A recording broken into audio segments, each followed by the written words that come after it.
The Life Talk Show is about testimonies where you can listen to be inspired, encouraged, uplifted, and entertained. It's the life.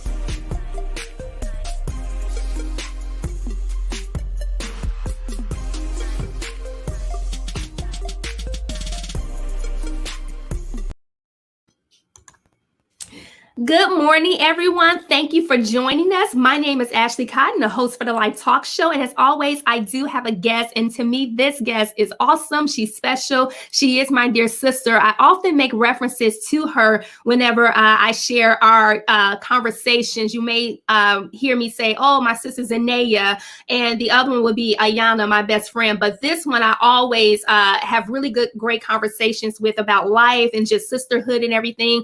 And so I'm going to introduce her to you all too, so you can see how fabulous she is. But for the most part, you know what this show is about. It's about testimonies. It's so important for us to be able to share our story because our gift will make room for us. But before you see us in our glory or in our promised land, whatever that we've been believing and waiting God for, before you see us in that place, there is a past, there is a history, there is the essence of who we are. And so God gave me this idea to create this platform. He gave me the title, everything that you see, the branding, the colors, everything, he gave it to me. And so I just want to be a willing, obedient vessel to highlight testimonies. We overcame him by the blood of the Lamb and by the word of our testimony, which is Revelation 12:11.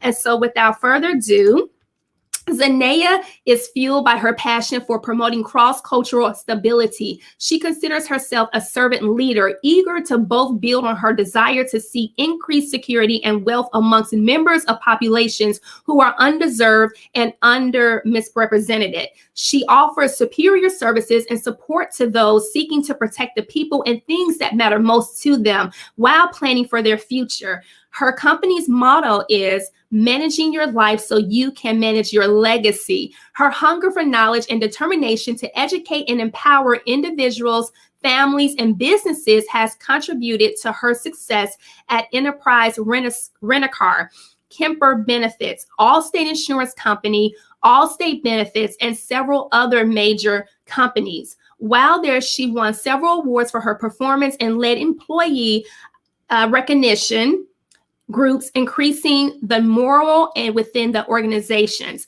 Zenaya holds a Bachelor of Arts degree in Political Studies from Meredith College, and she is currently completing her Master's in Leadership from Walden University. She serves as the president of Meredith College Dallas-Fort Worth Alumni Chapter, a life group leader at One Community Church in Plano, Texas, and she is an active member of the National African American Insurance Association and the Diamonds on the Green Amateur Women's Golf Team. Zenaya is the president of La Lumiere and a member of Circle of Pearls. Zenaya believes in integrity, trust, and respect are key to success. She enjoys spending time with her family and friends, golfing, line dancing, and mentoring. So let's welcome Zenaya Davis. How are you? I'm doing wonderful. How are you?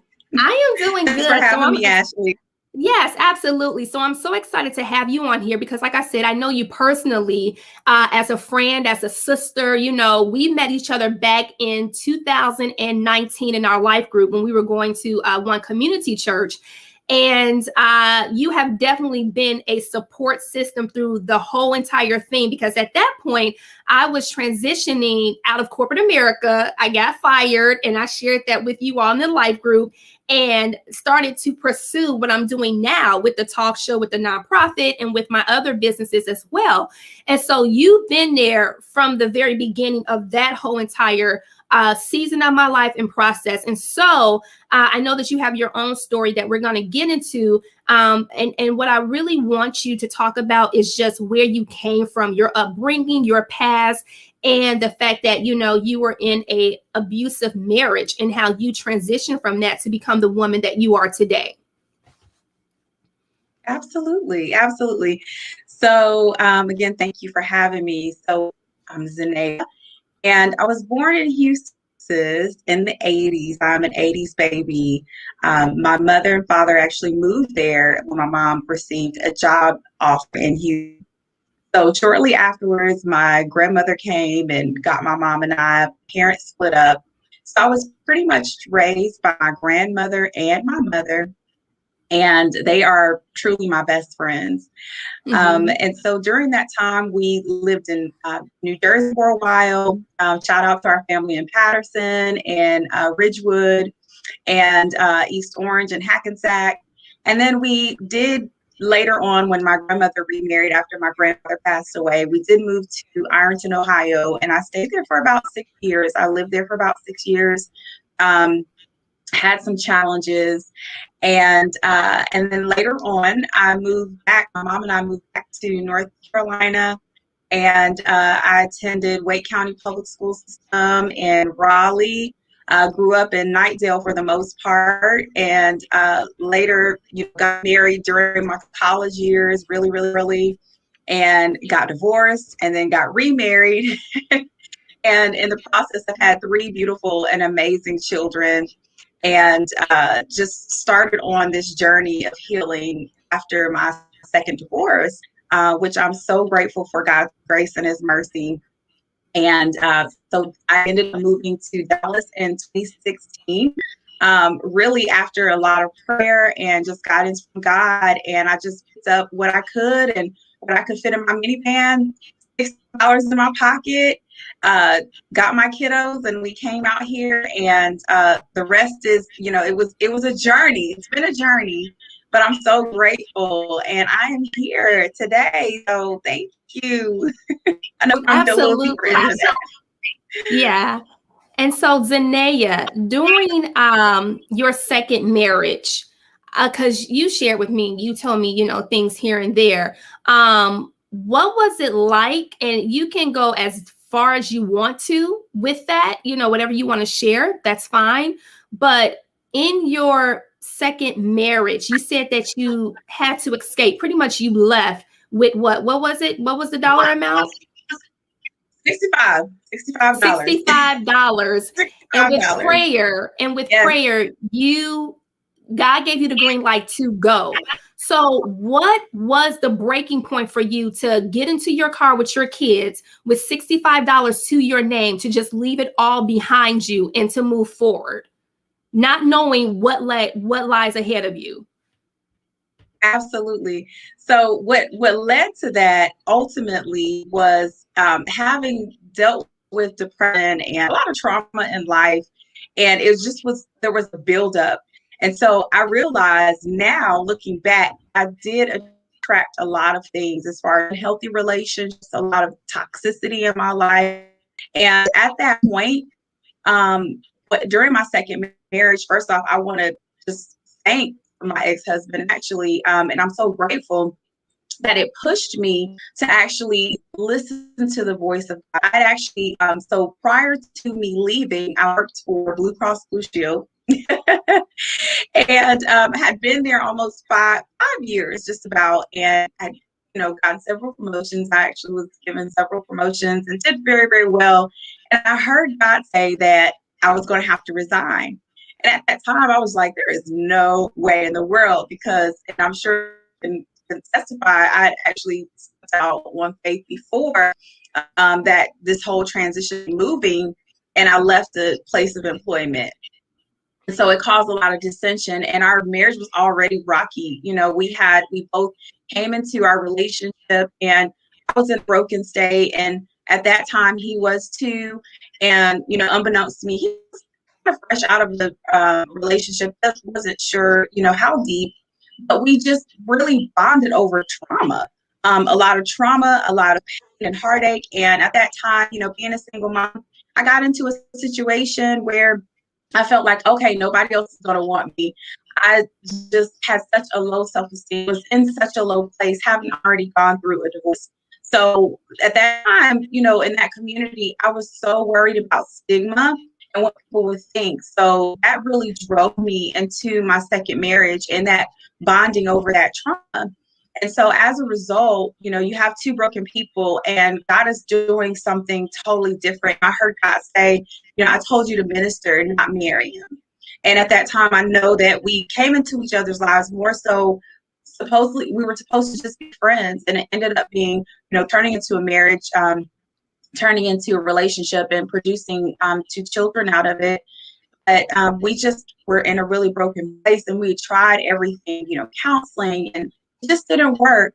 So at that point, things did get really heated. I did experience some physical violence. There was emotional, there was mental as well, and it was really tough. And I had to forgive myself and allow myself grace, because I put myself in that situation, and I actually had to look back and really own it, because I did not listen to the voice of God. I did get into a union that, I thought was God, but obviously it wasn't. It was more so fleshly.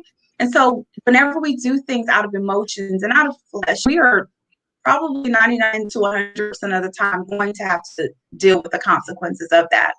So as a result of that, we're just really both just really broken individuals. And again, there was an incident that happened that March of 2016. And after trying so hard, I'd actually gotten fired too. I got fired.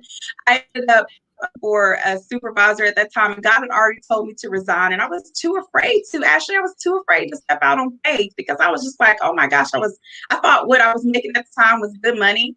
And I felt like there was stability. We had a house, we had all these things that look great on social media, right? But on the inside and inside our house, there was so much stuff going on. There was it was a very tumultuous relationship, really up and down, no stability emotionally. And so I ended up not resigning and not listening to the voice of God. And things got worse. And the supervisor who had hired me, I ended up getting another supervisor, which I'm so grateful for him now that I look back. But there were some things that happened, and I actually became a whistleblower. And in that process, I'm thinking I'm doing the right thing and blowing the whistle, because I found out that there were some practices that were just not ethical. And I was concerned about that, because it did affect my workload and it affected my conscience, and I could not sleep at night. And so I did take that to the proper people. And as a result, it was kind of like a retaliation, where it was like, you can take a demotion or you can be terminated. So I refused to take a demotion, because I knew it was going to involve a lot of travel. I had a young family. And so I just took the risk of being terminated. And I did what I had to do. And later, I thought about maybe going and filing a lawsuit. But at that time, I just knew that, hey, I reflected, and God had actually told me to resign from there. So fast forward from that, I'm at home. I'm pretty much a stay-at-home mom. Taking classes through Wake Tech, as far as what was I doing, like computer classes, just really trying to put my resume out there and trying to get back out there. And during that time, I said, okay, every morning when I take my children to school, I had a home office, came downstairs, and I would have prayer. And during that prayer time, God spoke to me, and he gave me the name of my business now, the colors, the motto, the our logo, everything. And I wrote a business plan during my prayer and worship time. Had no idea. Told my then husband, and it was just like, I'm gonna start a business, because that's something I'd never done. I always had an entrepreneurial things in the past, just never worked out. And so I was like, maybe he's right. Maybe he's right. But during that time, our marriage really took a turn for the worse. And it again, after it happened in March of that year, and I just said, you know what, things are just not going to get better. And at that point, it was just a him thing. It was a me needing to be obedient to God thing. I loved the church family I had, and I really stayed because, and really married in the first place, as you think about the whole scripture, is better to marry than to burn. So I got into that situation because, we weren't living right, if you want to, for lack of better words. And so thinking that it would be better to get married than to have to deal with the judgment of society, right? So I used that part because it was still really religious, heavily religious. And I stayed in it even while it wasn't working. I think we both did, just because of the social pressure of, okay, what would it be like if we get divorced? And then we Yeah. had children, which kind of got into deep. And then it just got to the point where after that, that issue that we had in that really bad argument and blow up, I said, it's just not going to change. And so during my prayer time, I was like, you told me before, I'm going to move you. Because there was this time we did separate during marriage, and he moved out, and I was afraid because I'm thinking, how am I going to make it? What are people going to think? And I allowed him to come back. And then it just got worse. And I remember taking a shower one day and God saying to me, last time I moved him, next time I'm going to move you. And that's exactly what happened.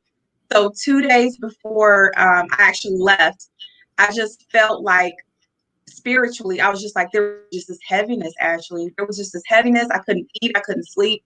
And my sister at the time, she and her husband and their children were residing in we're close to Fort Worth, a small town called Burleson, which I eventually moved to. And I remember my son being asleep upstairs, my daughters being at school, and I'm in my home office. I'm going through our paperwork because we were getting ready to file our taxes. And I just saw, I literally saw black shadows move through our home. I could not explain it. I'm like, maybe I'm thinking something. And it was just like a presence. It was a very heavy presence. And it was just like, it's time to go. And I remember calling or emailing my sister at the time. She had changed her number, my oldest sister, Kim. And I remember emailing her. And I was just like, Kim, I need some help. This is what's going on. Because I've always talked to her in the past. And eventually she did. She emailed me back. She gave me her number. I called her and I said, listen, this is what's going on. I'm hearing God say that it's time for me to leave. I'm seeing these black shadows. I can't eat. I can't sleep. I don't know what's going on. And she said, well, let me pray about it. Let me call you back. The next day she called me. She said, sis, you got to get out of there. And it was exactly how I was feeling, Ashley. And now, mind you, I had lived in Raleigh for like 20 years, and my family was there, my friends, my whole network.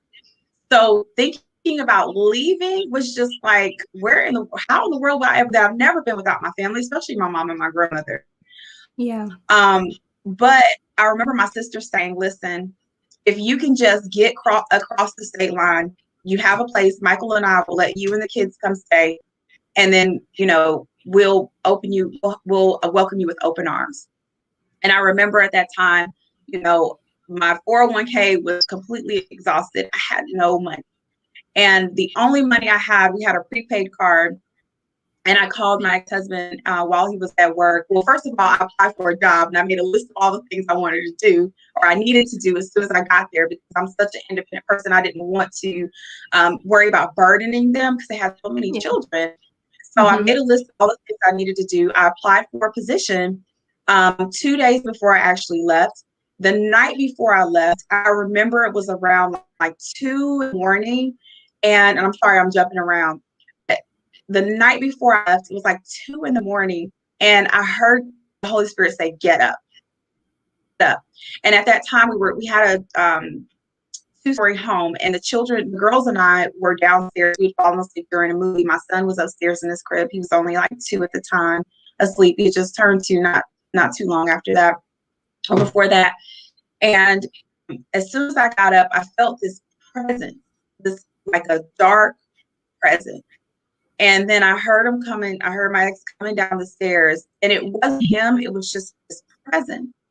And I just heard the Holy Spirit say, stay up, don't go back to sleep. And it was around 3, he went back upstairs, and I heard the Holy Spirit say, you can go upstairs. And after that, I was just like, no, it's time to go. Because it wasn't him. It was whatever presence was in that household.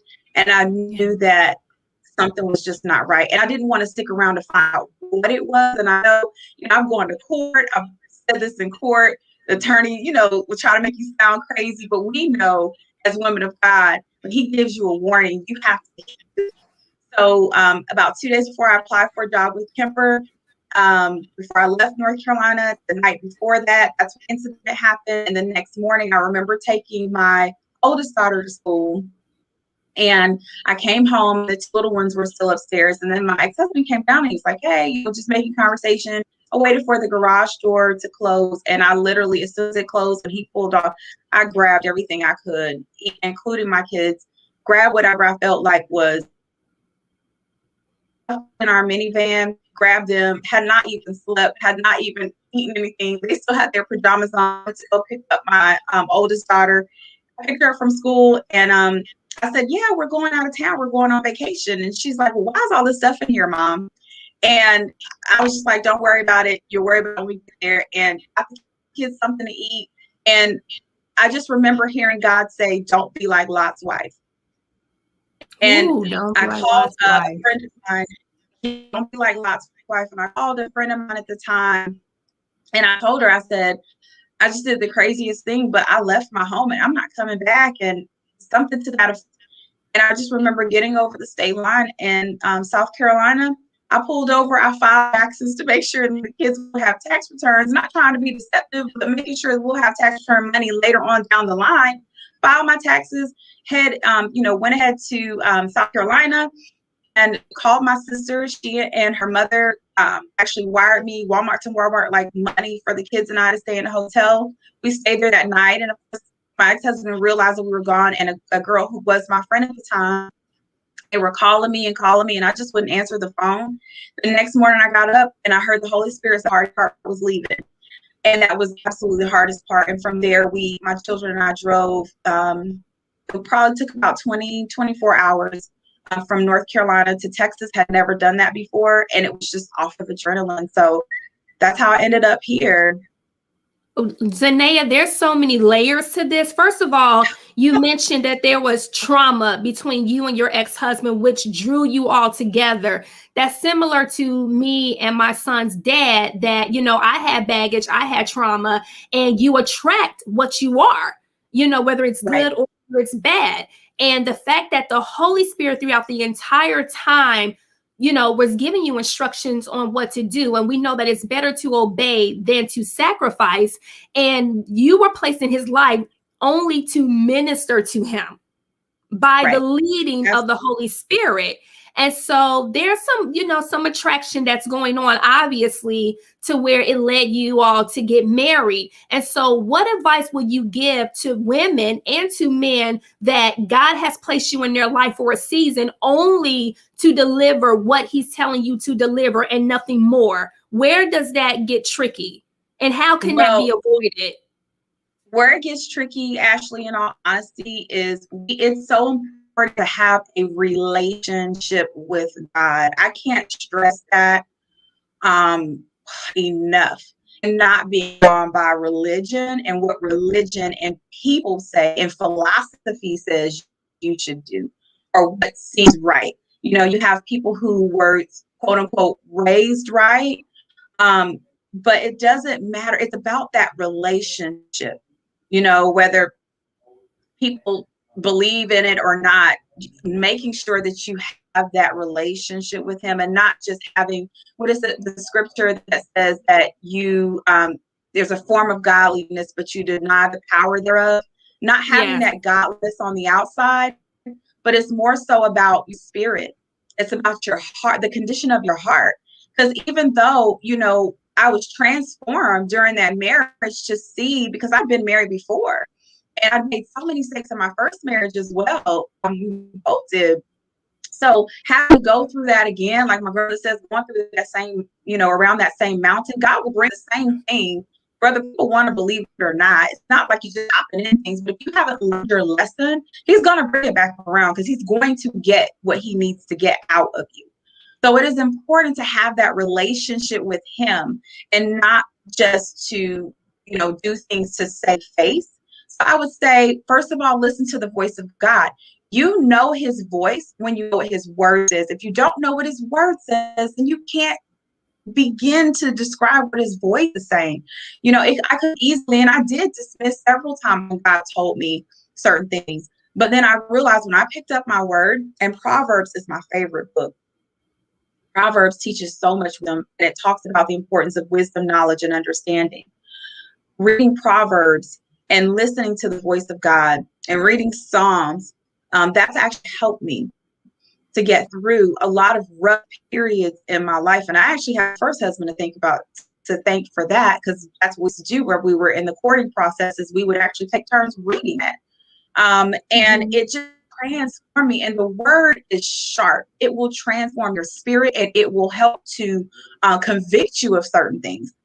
So for any woman listening right now, I would say if that relationship is not working and there are red flags, you need to listen to the voice of God, because the thing about it is there's no failure in him.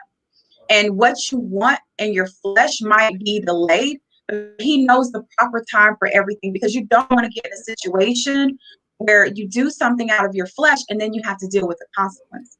And so that's exactly what I encourage women to do. And Zenaya, what was your trauma? Because you've mentioned trauma a couple of times, and when I heard that, I said, well, what was your trauma that you had to be delivered from, that God had to really just heal you from? So my trauma came from a lack of feeling wanted. And I later understood that a lack of feeling wanted at birth. When you're pregnant as a woman, your child can feel those emotions. I'm not saying that my mom didn't want me. I'm not saying that my dad didn't want me. But I know that I love both of my parents. And I know that they also had things that they were trying to overcome in their own lives.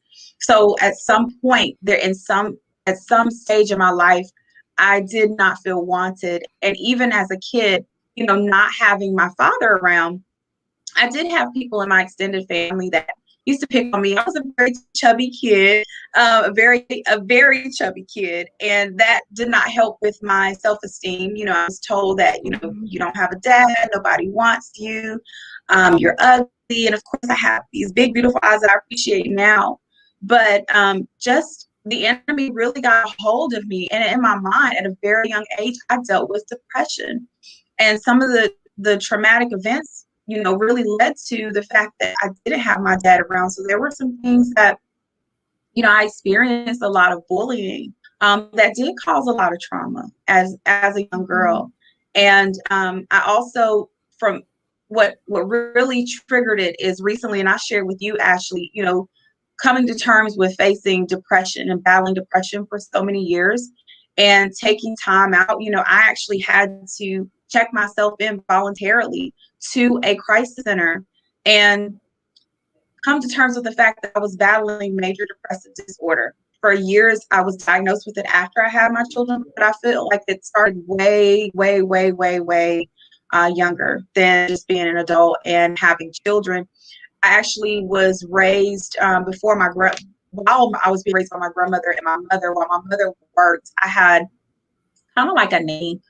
I had a sitter who I stayed with all the time, and she was really battling a lot of depression. And so a lot of her disappointments with life, she took out on me. And I was a kid. My mom worked all the time. My grandmother was heavily involved in the church. And, they were there for me when they could be.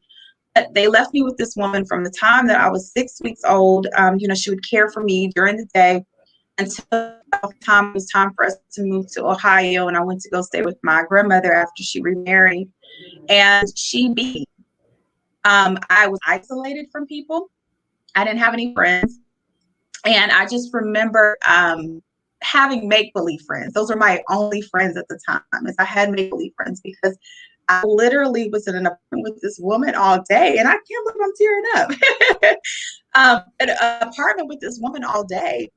And it's like I rarely saw any other children. And I just remember everything I did. I'm sorry. Oh, it's okay. It's okay. Because this is therapeutic and it's coming out because it has to be uprooted.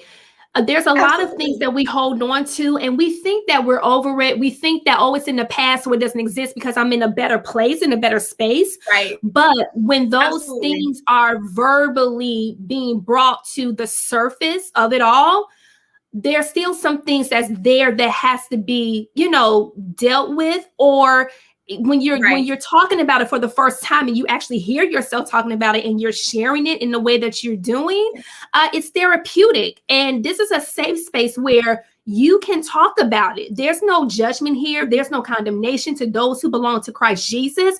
There's none of that. But so many people can benefit just by you being open and transparent with your story, because how many Yes. times do we withdraw, and how many times do we say no, keep quiet, right? I mean, being raised in, you know, the Black household and the family, and across the board with any family, doesn't matter the color, but you hear, don't tell anyone, be quiet. What are they going to say about you? What are they going to think about you? And enough is Right. enough is enough, because you have mental illness that's going on. You have all of these demonic entities that's happening too, because we know it's not flesh and blood that we're warring against. And so you have all of these different dynamics. But if we can create a safe space, if pastors, teachers, whomever, best friends, aunties, uncles, whomever can create a safe space to say, I am here, let's unpack Absolutely. it and let's talk about it, because there is a such thing as healing. There is a such thing as wholeness, and people are whole. People out here are whole, but you have to do the work in order to get there. So what does that look Absolutely. like? And so I just appreciate you really being transparent and really open. So Zenaya, what would you tell your younger self from the woman that you are today? What would you tell your younger self? I would definitely say, you know, you're valuable, beautiful, and you're strong. And it's hard, you know, when you're a kid and this person that you're around all the time, and then people in your family that know the method of abuse that person uses towards you, and they make light of it. It's hard. It's very, very hard. But I would just say, you know, you are a child of God. You are important. Your life matters. And I felt so devalued at that time. But looking back, I believe that is what drives me for sisterhood, and also for to empower people, because that is my life's purpose. I was put on this earth to empower and to inspire. And, you know, a lot of people use that term empath. And really what it is a person who, you know what it's like to hurt and to feel broken and devalued, and you don't want that for other people. So underneath all this mat, I'm still a person, and I have a heart, and I have feelings. But what I love is being able to show that love to people. And because of the trauma that I experienced so early on, it caused bouts of depression and anxiety. And it also would cause me, and actually you can witness even throughout our friendship, isolation. You know, there are times where I would be so heavily depressed that I didn't want to be around anyone. I didn't want to share my light with anyone, because I feel like I was flawed. Still even dealing with that, you know, and that's a constant. That's why it's so important. I thank God for his grace every day. And it's so important to have that prayer and meditation, is because he allows me to just dump on him. And I thank you actually for the platform and for allowing me to share, because I didn't even come to the revelation of where the trauma started until I had that incident that back in April, or was it April April. And it forced me to think about, you know, why I dealt with depression, where it stemmed from. And that was my earliest memory. So thank you so much. So that's why it's so new to me. I could talk about my relationships and not get teary-eyed. But when I talk about that, to me, it's just so new and it's so fresh, and it's almost like reliving that. So thank you. You're absolutely welcome. And I remember it because, let me just say this, there's two types of isolations. And I can always, because we're connected in the spirit, we're brothers and sisters in the spirit, right? Especially if you have the Holy Spirit. And the first time when you pulled away, and I heard God clear as day to say, call her and reach out to her. And that was in the very beginnings of me coming to the life group, and I was like, wait a minute. And I had to check on the sister, like, hey, what's going on? What you doing? You're like, oh, and I'm like, no, because like I said, there's two different isolations. If you're being drawn and pulled by the Holy Spirit to spend time with him, to consecrate yourself before him, that's one thing. But when you're being isolated, that's the enemy trying to draw you and pull you away to isolate you, because we know that he tries to stiff you like wheat. right? Sift you like wheat.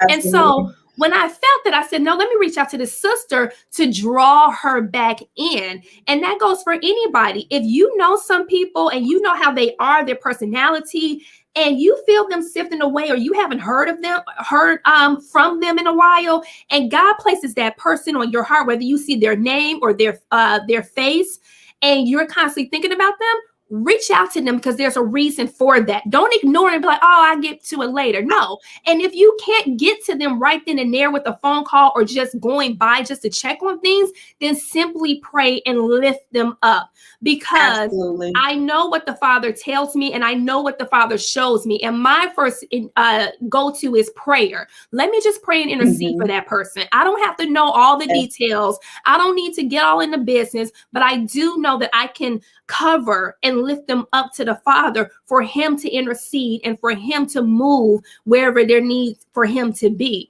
And so, and this past April, I think I was at church in a conference or something, and your mom, no, I was at home. I was at home in the bed, and your mom was calling me, and I see, the phone number, and I'm like, I don't recognize it. And usually anybody that knows me knows that I'm in the bed by 8:30. That's the first thing. I have my bedtime set. And my sleep is precious. So when I saw it, and then I kept seeing the number again, I said, let me just answer. I said, hello. And your mom was like, Ashley, have you talked to Zenaya? Where's Zenaya? And I'm like, all of this is new to me, because we're in constant communication, whether it's text message or whether it's a phone call. And so then your grandmama called me, and I'm like, well, wait a minute now, because I hear a lot about your grandmother, because you all are best friends. It's either you're talking to your mother or you're talking to your grandmother. So when grandma called me and I didn't recognize the number, and she said, Ashley, where is Zenaya? Where is she? I was like, ma'am, I don't know, but I'm going to research and I'm going to find out. She said, you call me if you find out anything. And I said, yes, ma'am, I will do. And when I called you or text you, I'm like, she's not, picking up whatever. And then even then I had to say, did I miss the ball? Like, did I drop it? Like, did I, but I just didn't feel anything wrong within my spirit. And when you said that you actually had to voluntarily check yourself in, that you did that. Now, it would have been different if, you was found and somebody actually had to call and do, that would be different. But I felt peace in my spirit. And that's one of the telltale signs with anything, is that if you don't have no peace and you worried and fear and everything creeps in, but you don't have that peace from God, then something is going on, and it's deeper than what we think, and we really need to pay attention to it. But my peace wasn't disturbed. My peace wasn't disturbed. And then right then and there, I knew immediately to just pray, to cover the family, to pray and cover, Celeste, your daughter, and just hope for the best outcome. And so I'm glad to see where you are. And my next question to you is, have you dealt with the incident that happened in April? That recently happened this year? April. Have you dealt with that root there? Yes, thank you. That's a great question. So, yes, I have. And that incident came, to be honest with you, Ashley, you've walked with me through the whole process of me having to go through divorce and custody issues and, dealing with that attorney that they both hired, right? And it came to a point where I had a just dialogue between my ex and I. And at that point, I just got overwhelmed, because you are like my kid's auntie. At the time, had just recently been diagnosed with autism spectrum disorder. They didn't find it until just recently, right? And I'd always had, there were some challenges. She's a bright child, but going back and forth and taking her to therapy meetings and trying to manage my company. And, I'm in graduate school, working and trying to get MLO and real estate license, all these things happening. And I just felt like this conversation, and just triggered it. And I just was like, after years, because I've been going through this process maybe for 5 years of just feeling like the issue's not here in Texas, the issue's back in North Carolina. Right. And I was just like, God, I just can't. And I just remember being on the phone with my neighbor, and I really am grateful for her. And I just told her, I don't want to do this anymore. I do not want to do this. This was April. And I said, I would be better off if I wasn't even here for my kid. And she was like, you're talking crazy. So at that point, she was concerned. And that just broke me, because I felt like all that I've accomplished in my career, in my life, and I thought I've grown so much. And then boom, to be hit with this, my child going through some things and having to be there for her. And then mind you, now we didn't even get to the point that my two youngest ones are back in North Carolina, right? So dealing with that, Ashley, I was just like, I just wanted to just throw the towel in, because I was like, listen, this is just too much. This is for the birds. What am I doing all of this for? So she actually called the police, and I wasn't like going to do anything, but she was worried, and she called the police, and they came, and Celeste had no idea what was going on. She's virtual learning. She's doing her thing.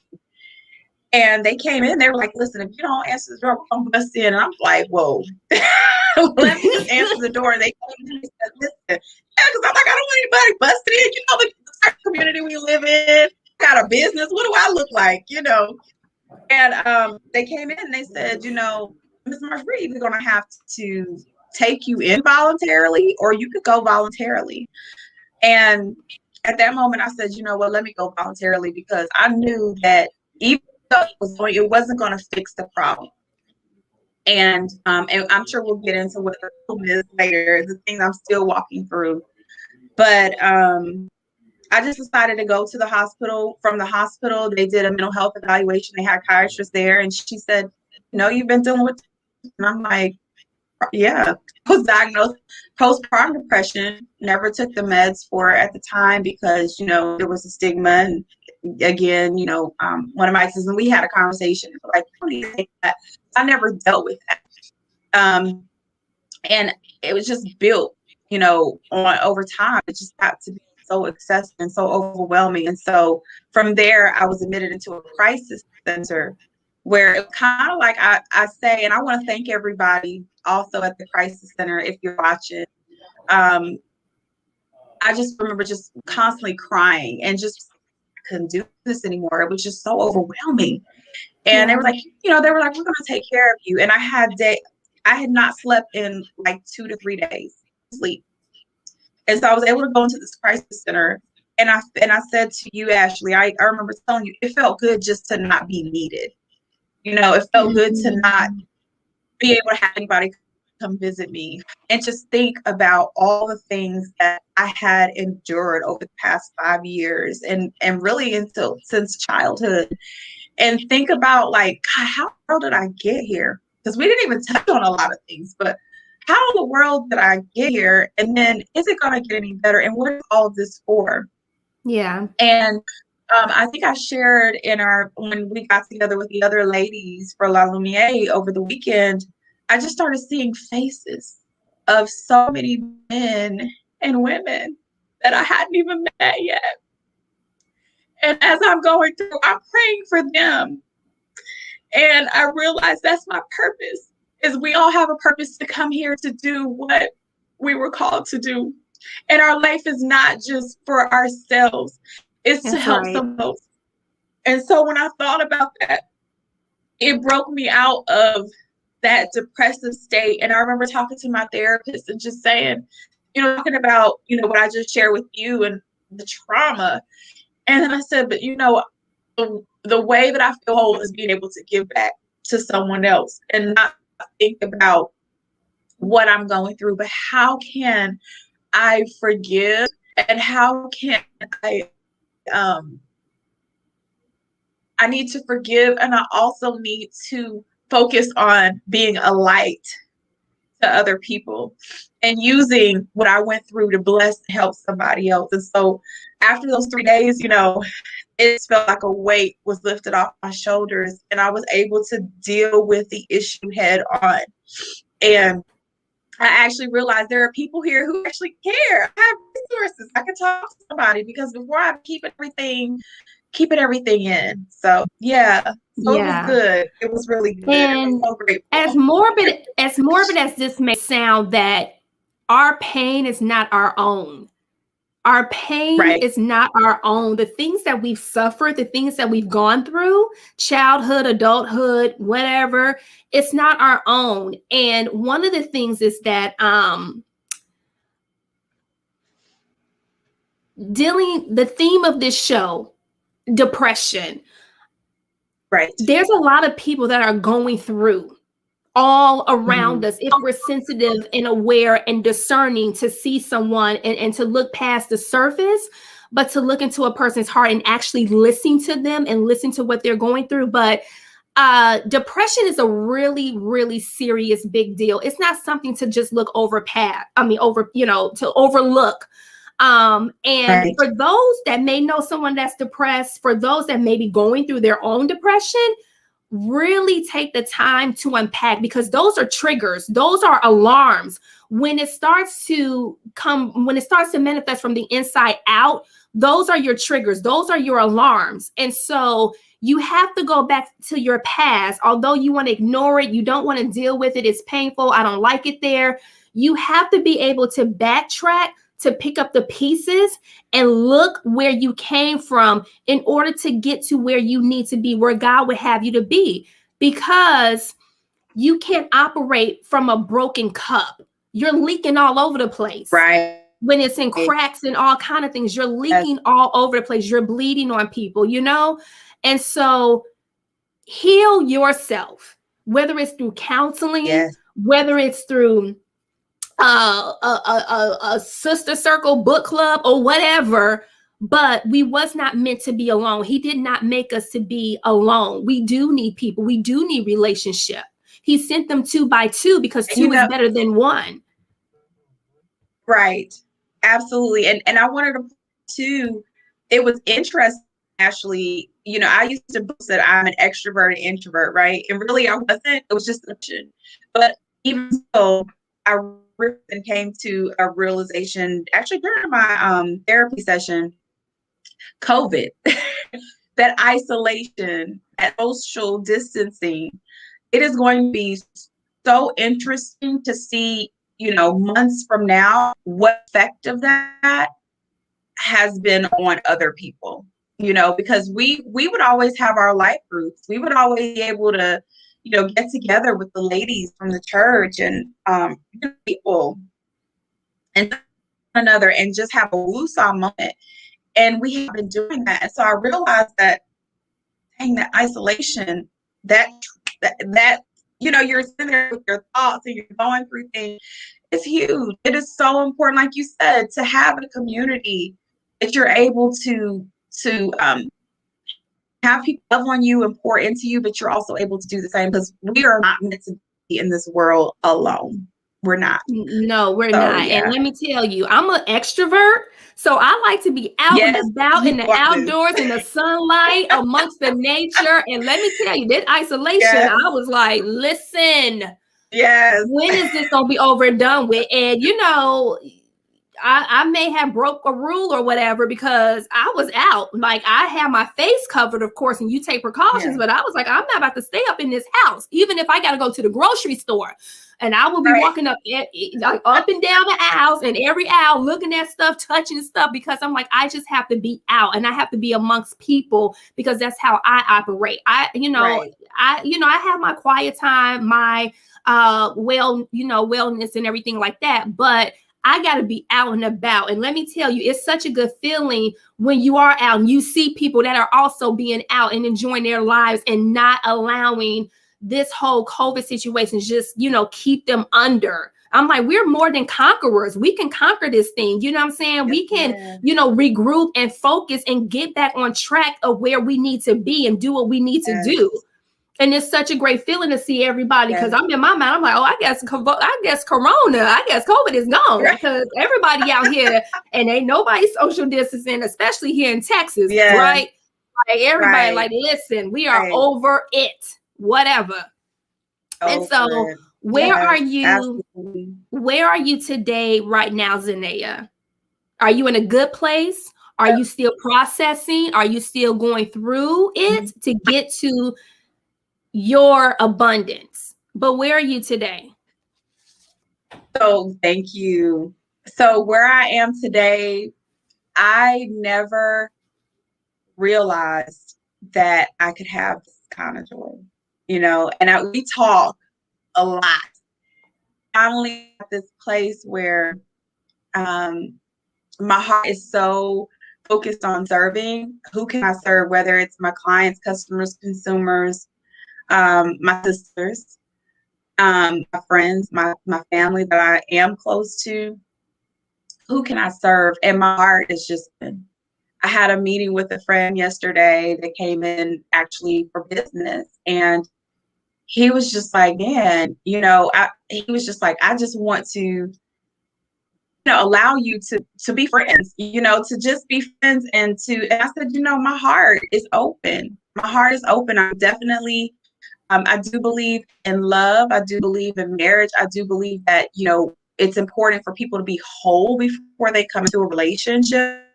Yeah. Because what's the saying? Two whole people, healthy people make healthy relationships, which breeds healthy children, which breeds healthy communities. And I was called to be a wife, and I do want my heart to be open, but I'm still allowing God to continue to allow me to serve and to focus on who I can serve. And time it's not going to be, well, I'm gravitating towards this person because of what they can do for me, or because of the low self-esteem that I have, but more so because I want to serve. That is what it's all about. So I have so much joy and so much peace, and I'm grateful for the are watering my miracles. And they're giving me the strength that I need every day. I know a lot of times people hear my schedule or things I have going on. They're like, man, you're making me tired. But I look at the people that I'm going to impact, Yeah. and it just gives me so much peace. And like, I have so much peace. And I never thought I would be here. I'm so grateful for you, sis, and all our sisters. I thought I would be here. Yeah. So I'm about to hit you with the hot track. This is the fire rapid questions. And so the first one is, what is your Okay. favorite verse in the Bible? Psalm 91 says, Psalm 91, he who dwells in the secret place of the Most High shall abide under the shadow of the Almighty. That whole entire chapter has been my lifeline, especially through COVID and different things that we've experienced with these 91. Yes. Number two, how do you get into the presence of the Lord? Every morning, prayer time, going to my closet or even my bedroom and laying prostrate before him, and just dumping out, first of all, thanking him for what he's done already, and just dumping out everything that I have on my mind and asking him to help me to be a light and to glorify him in everything I do. But also just listening, after I do all that and I read my word, listening to his voice to see what are we doing today, God? What direction do you have me going into? So, Mm-hmm. Number three, what do you think heaven will be like? gosh, I believe that it will be kind of like Cal on 10. Just everybody walking around in their robes, and just the mental euphoria of it all. Saying, I'm here because I did what I was supposed to do and I fulfilled my purpose. And that's what I desire to do. So I believe it'll just be a beautiful, peaceful place. Yeah. And who would you like to meet in heaven? It could be from the Old Testament or New Testament. I would say Hannah. I would definitely want to meet Hannah, just simply because going through the things I've gone through in life, and just her dedication to God, and willing to give over her child to God, her firstborn child, and having that faith and doing what she said she was going to do, and back, just her strength, it has really inspired me. I would say. And given the opportunity, that God will manifest himself to you face to face and you're in a quiet, intimate setting, what would you say to him? What would that conversation be like? Thank you. Thank you for giving me the opportunity to serve you. It's truly been a privilege and an honor. And thank you for giving me the opportunity to be a mother and to impact these children. And thank you for my friends and my family. And thank you for giving me the opportunity to just serve, to, to be your daughter and to love on me. So. Yeah. Bonus question. This is the last question. Through everything that you've been through from the beginning to the end, because nobody knows like God knows. And Yes. I would say, is it still worth having a relationship with him? Meaning all the things that you've conquered from your past, not knowing what lies ahead for you in the future, because only he knows. He's the author and the finisher of your faith. So is it still worth being in a relationship with him and saying that he is Lord, that Jesus is Lord?